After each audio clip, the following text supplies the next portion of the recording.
Scenes from Politian by Edgar Allan Poe 1835 Dramatist Personae Politian, Earl of Leicester. A monk. Di Broglio, a Roman duke. The Count Castiglione, his son. Alessandra, betrothed to Baldassar, Duke of Surrey, Castiglione. Friend to Politian. Jacinta, maid to Lilage. The scene lies in Rome. Rome Hall in a palace. Alessandra and Castiglione. Alessandra, thou art sad, Castiglione. Castiglione sad! Not I. Oh, I'm the happiest man in Rome. A few days more, thou knowest, my Alessandra, will make thee mine. Oh, I am very happy. Alessandra. Methinks thou hast a singular way of showing thy happiness! What ails thee, cousin of mine?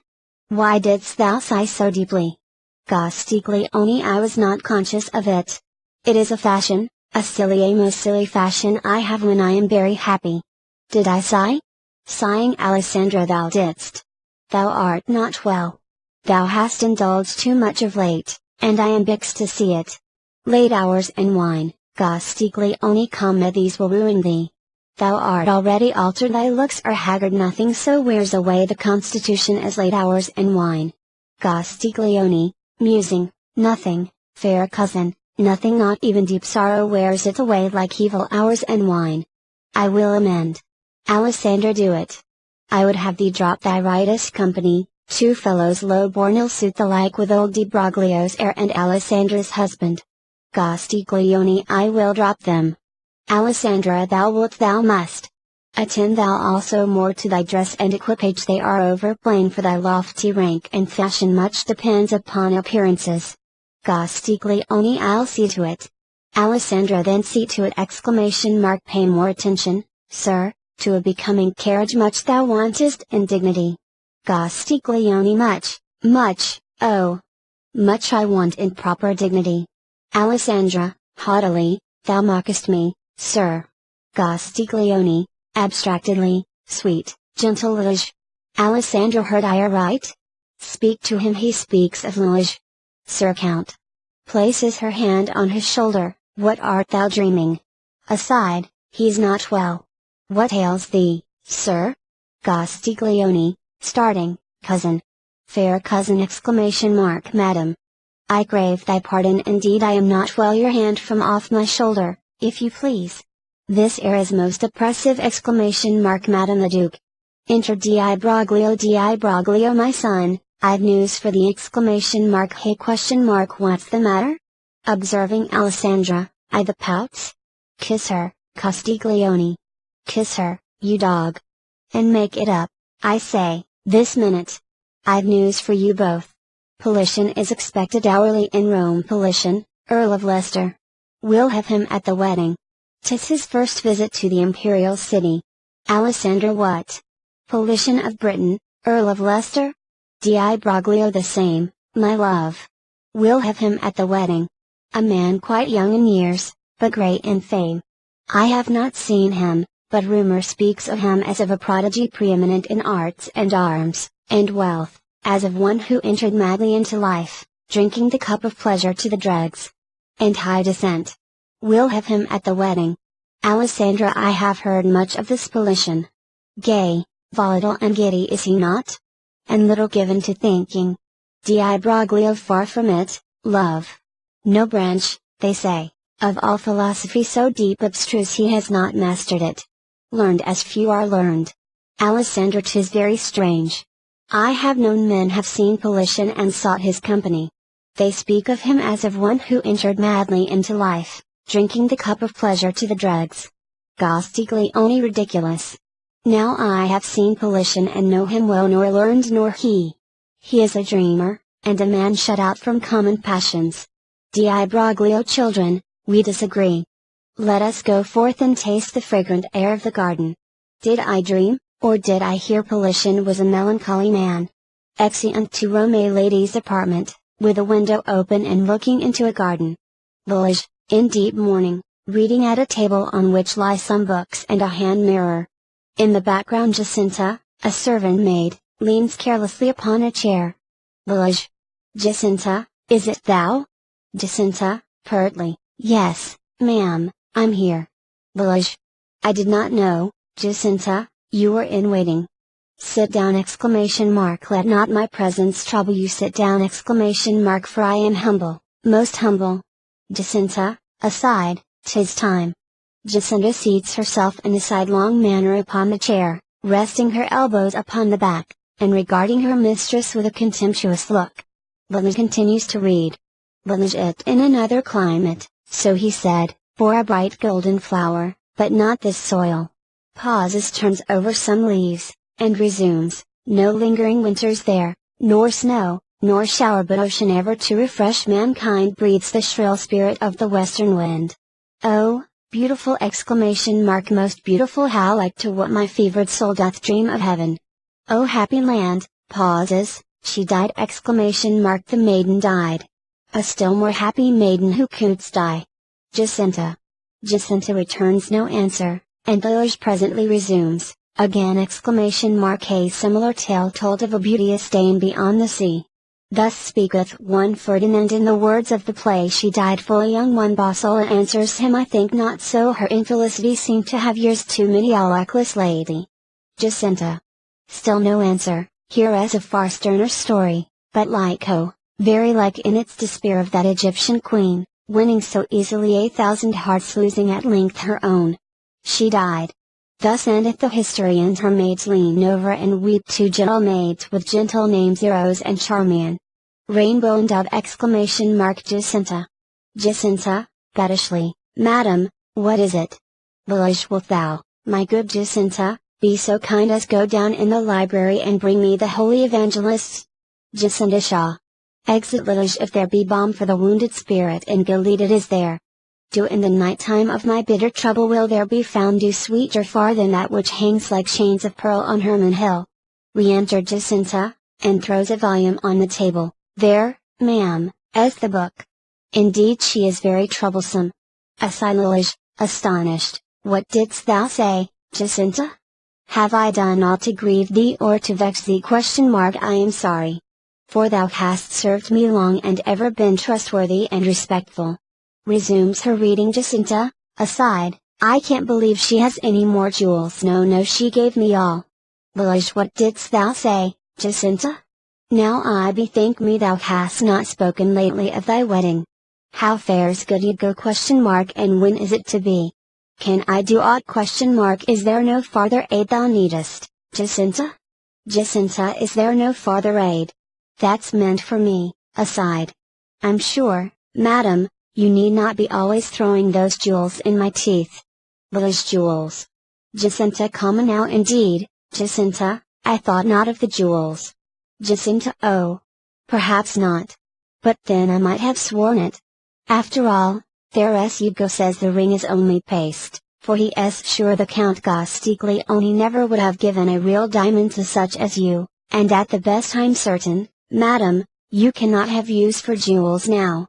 But I might have sworn it. Exit Lilish. Bursts into tears and leans her head upon the table. After a short pause raises it. Lilish. Poor Lilish! And does it come to this? Thy servant maid! But courage! 'Tis but a viper whom thou hast cherished to sting thee to the soul. Taking up the mirror, ha! Here at least is a friend, too much a friend. An earlier day a friend will not deceive thee.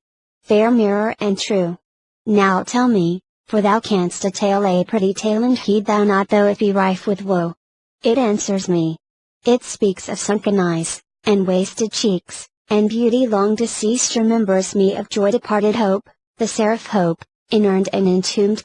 Now, in a tone low, sad, and solemn, but most audible, whispers of early grave, untimely yawning for ruined maid. Fair mirror and true, thou liest not. Thou hast no end to gain, no heart to break. Castiglione lied who said he loved thou true, he false! False! While she speaks, a monk enters her apartment, and approaches unobserved. Monk. Refuge thou hast, sweet daughter, in heaven. Think of eternal things. Give up thy soul to penitence, and pray. Village. Arising hurriedly, I cannot pray! My soul is at war with God. The frightful sounds of merriment below disturb my senses. Go. I cannot pray, the sweet airs from the garden worry me. Thy presence grieves me, go! Thy priestly raiment fills me with joy, thy ebony crucifix with horror and awe. Monk, think of thy precious soul. Lilish, think of my early days! Think of my father and mother in heaven, think of our quiet home, and the rivulet that ran before the door. Think of my little sisters! Think of them. And think of me! Think of my trusting love and confidence, his vows my ruin. Think of my unspeakable misery! Be gone. Yet stay. Yet stay! What was it thou saidst of prayer and penitence? Didst thou not speak of faith and vows before the throne? Monk, I did. Lilish, 'tis well. There is a vow where fitting should be made, a sacred vow, imperative, and urgent, a solemn vow. Monk, daughter, this zeal is well. Lilish, father, this zeal is anything but well. Hast thou a crucifix fit for this thing? A crucifix whereon to register this sacred vow? He hands her his own, not that, oh. No! No! Shuddering, not that.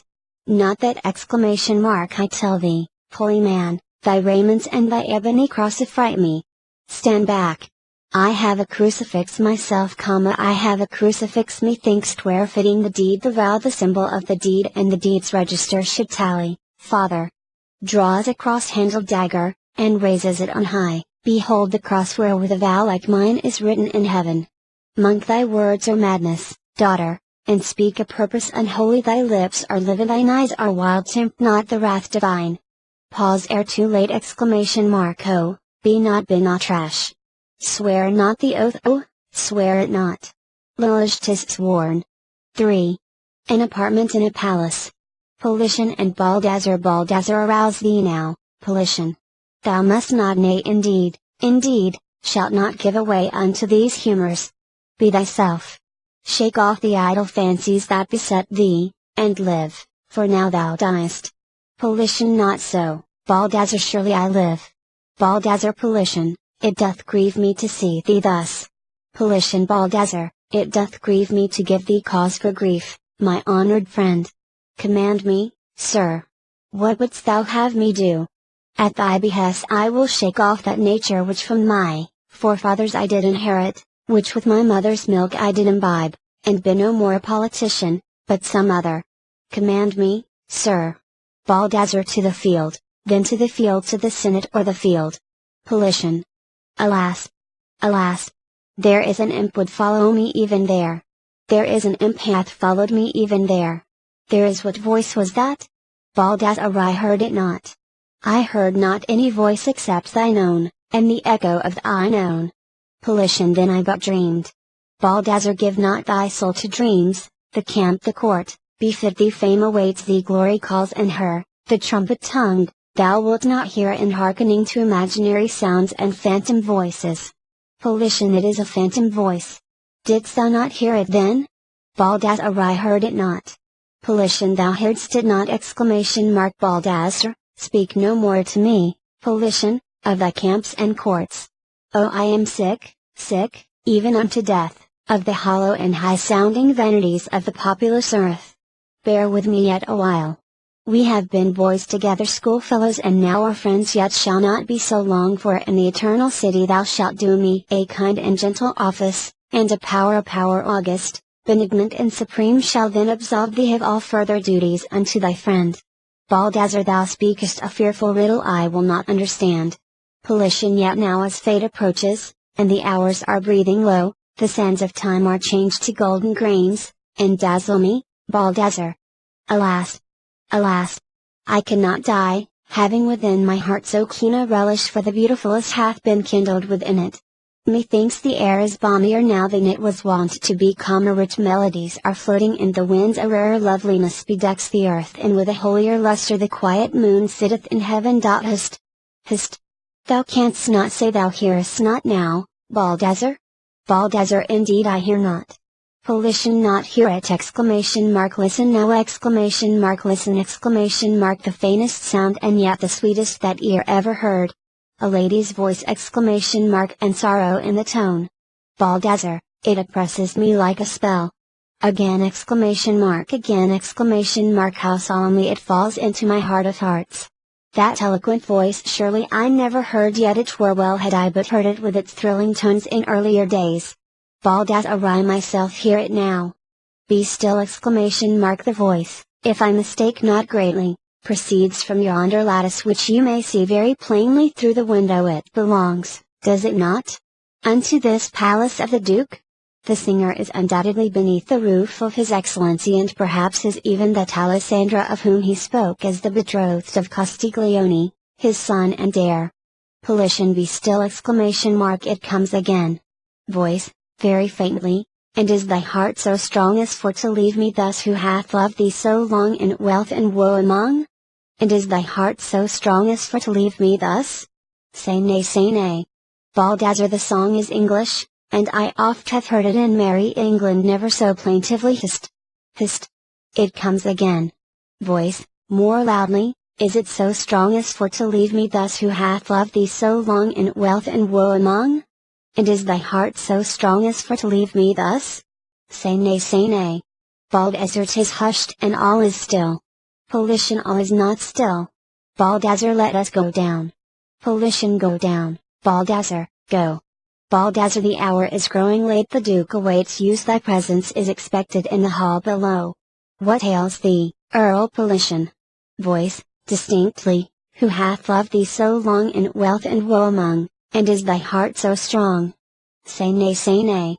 Baldassar, let us descend, 'tis time. Politian, give these fancies to the wind.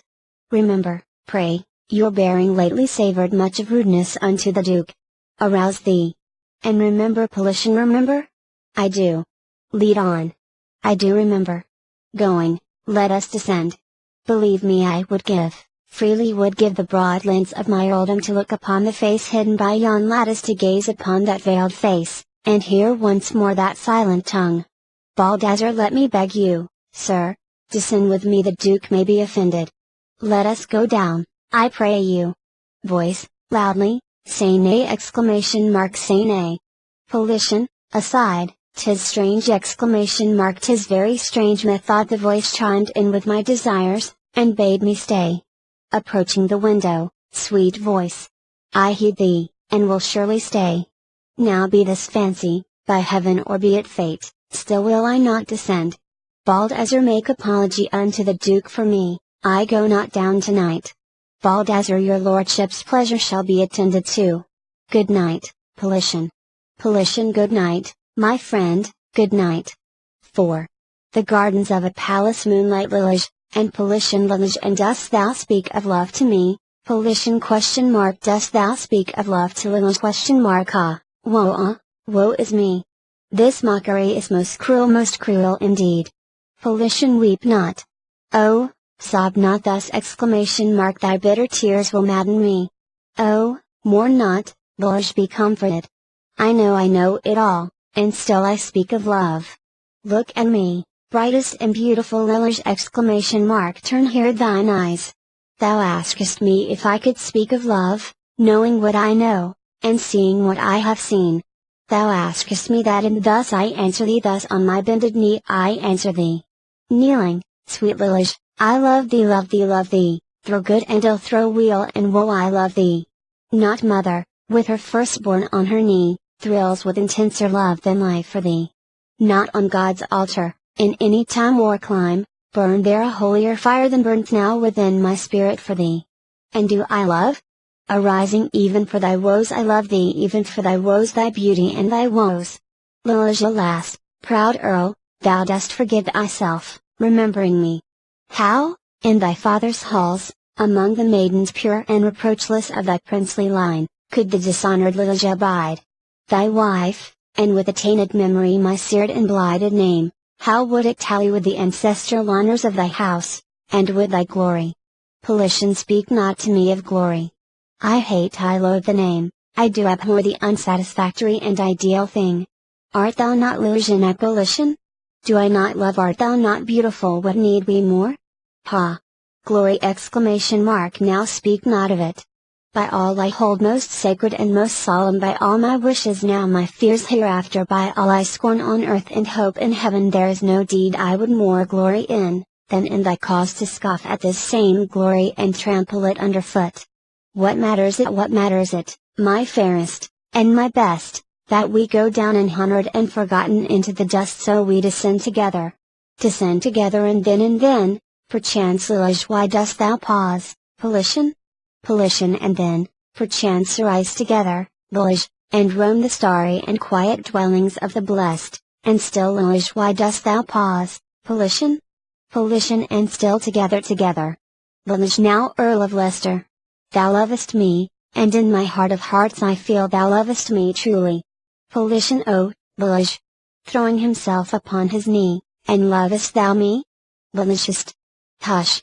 Within the gloom of yonder trees methought a figure passed, a spectral figure, solemn, and slow, and noiseless like the grim shadow Conscience, solemn and noiseless. Walks across and returns. I was mistaken, 'twas but a giant bough stirred by the autumn wind. Politian! Politian, my Lilish, my love! Why art thou moved? Why dost thou turn so pale?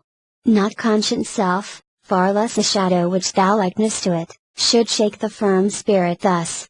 But the night wind is chilly, and these melancholy boughs throw over all things a gloom. Lilish, Politian!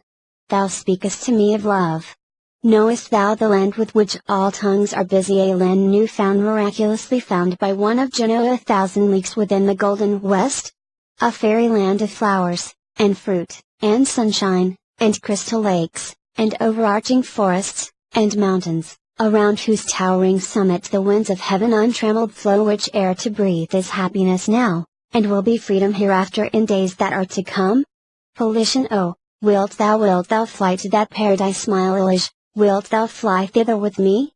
There care shall be forgotten, and sorrow shall be no more, and eros be all. And life shall then be mine, for I will live for thee, and in thine eyes, and thou shalt be no more a mourner, but the radiant joys shall wait upon thee, and the angel hope attend thee ever, and I will kneel to thee and worship thee, and call thee my beloved, my own, my beautiful, my love, my wife, my all. Oh, wilt thou, Lilish, fly thither with me? Lilish, a deed is to be done. Castiglione lives. Politian, and he shall die. Exit Lilish, after a pause, and he shall die! Alas! Castiglione die? Who spoke the words? Where my ? What was it he said? ? Politian. Thou art not gone, Politian. I feel thou art not gone, yet dare not look, lest I behold thee not. Thou couldst not go with those words upon thy lips, so, speak to me. And let me hear thy voice, one word, to say thou art not gone. One little sentence, to say how thou dost scorn, how thou dost hate my womanly weakness. Ha! Ha! Thou art not gone, oh, speak to me. I knew thou wouldst not go. I knew thou wouldst not, couldst not, durst not go. Villain, thou art not gone, thou mockest me. And thus I clutch thee thus! He is gone, gone. Where my ? 'Tis well, 'tis very well. So that the blade be keen, the blow be sure, 'tis well, 'tis very well. Alas! Alas! V. The suburbs. Politian alone, Politian, this weakness grows upon me. I am faint, and much I fear me ill. It will not do to die ere I have lived! Stay thy hand, O Israel, yet a while! Prince of the powers of darkness and the tomb, O pity me! O pity me! Let me not perish now, in the budding of my paradisal hope. Give me to live yet a little while. 'Tis I who pray for life, I who so late demanded but to die! What saith the Count? Enter Baldassar, that knowing no cause of quarrel or of feud between the Earl Politian and himself, he doth decline your cartel. Politian, what didst thou say? What answer was it you brought me, good Baldassar? With what excessive fragrance the zephyr comes laden from yonder bowers! A fairer day, or one more worthy Italy, methinks no mortal eyes have seen! What said the Count? Baldassar, that he, Castiglione, not being aware of any feud existing, or any cause of quarrel between your lordship and himself, cannot accept the challenge. Politian, it is most true, all this is very true. When saw you, sir, when saw you now, Baldassar, in the frigid ungenial Britain which we left so lately, a heaven so calm as this, so utterly free from the evil taint of clouds? And he did say, Baldassar, no more, my lord, than I have told you, sir, the Count Castiglione will not fight, having no cause for quarrel. Politian, now this is true, all very true. Thou art my friend, Baldassar, and I have not forgotten it. Thou'lt do me a piece of service. Wilt thou go back and say unto this man, that I, the Earl of Leicester, hold him a villain? Thus much, I prythee, say unto the Count, it is exceeding just he should have cause for quarrel. Baldassar, my lord! My friend! Politian, aside, 'tis he! He comes himself? Aloud, thou reasonest well. I know what thou wouldst say, not send the message. Well! I will think of it, I will not send it. Now prithee, leave me hither. Doth come a person with whom affairs of a most private nature I would adjust. Baldassar, I go tomorrow we meet, do we not? At the Vatican. Politian, at the Vatican. Exit Baldassar, enter Castiglione. Castiglione, the Earl of Leicester here. Politian, I am the Earl of Leicester, and thou sayest, dost thou not, that I am here? Castiglione, my lord, some strange, some singular mistake, misunderstanding hath without doubt arisen. Thou hast been urged thereby, in heat of anger, to address some words most unaccountable, in writing, to me, Castiglione, the bearer being Baldassar, Duke of Surrey. I am aware of nothing which might warrant thee in this thing, having given thee no offense. Am I right? 'Twas a mistake? Undoubtedly we all do err at times. Politian, draw, villain, and prate no more. Castiglione, draw? And villain? Have at thee then at once, proud Earl.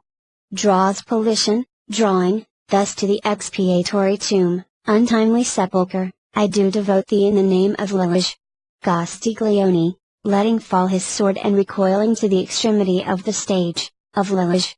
Hold off thy sacred hand! Avaunt, I say. Avaunt! I will not fight thee, indeed I dare not. Politian, thou wilt not fight with me, didst say, Sir Count? Shall I be baffled thus? Now this is well, didst say thou darest not? Ha!